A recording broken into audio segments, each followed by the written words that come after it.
Hi there, guys. Just want to pick up on the news today that Keir Starmer has appointed an ex-Sun editor, David Dinsmore, to take up a key government communications role.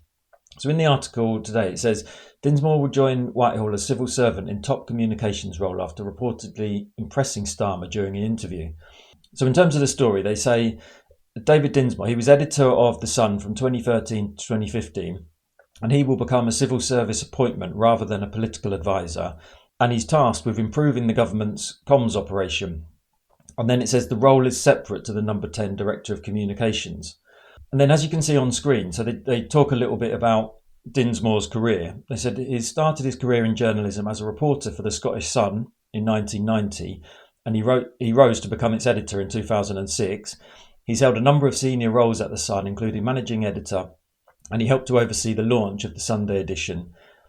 And he currently works at News UK, which publishes The Sun, The Times and The Sunday Times, and he's been Chief Operating Officer for the past decade.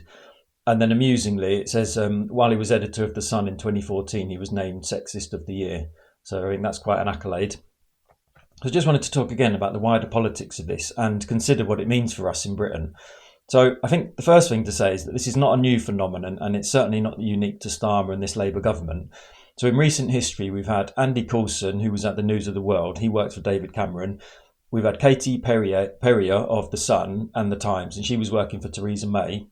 And we've had Guto Hari of The Times and Lee Kane of The Sun working for Boris Johnson.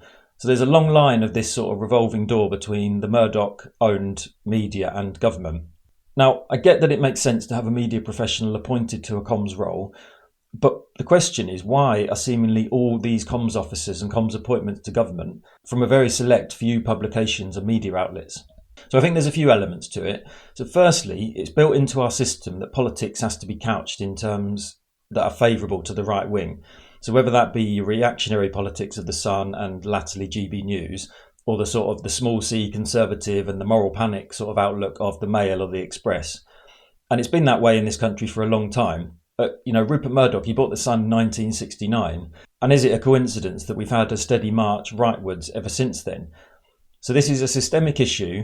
And the Overton Window, as it's defined by Murdoch, the Barclay brothers, Viscount Rothermere, that basically defines how we live in this country and how we as a country now understand both politics and the economy.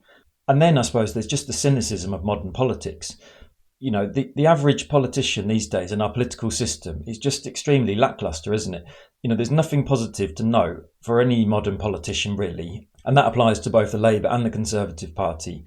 So my general premise is that these mediocre politicians, they're going to view appointing staff from Murdoch-owned media as key to their communication being couched in language and terms that's going to be deemed favourable by Murdoch and his outlets, and that will thereby neutralise some of the criticism that they're likely to get, if they want to do anything other than batshit crazy right-wing policies. But I think that sort of fundamental cynicism and the lacklustre nature of these politicians, it just betrays a sort of fundamental weakness in our entire political system, really. Where is the bold thinking? The notion that we're confident about our prospectus for government and we're going to take your criticism and we're going to ignore it. We're going to plough on with our agenda and we're going to make Britain great again, to coin a phrase. It's just that sort of overall feeling of managed decline again. So it's an interesting appointment from Starmer. It's certainly not one I'd recommend, but I can see why he's done it from a sort of nakedly political point of view. But it's just quite depressing, really, in terms of, given everything I've just said. But anyway, thanks a lot, guys. Thanks for watching. I'll see you next time.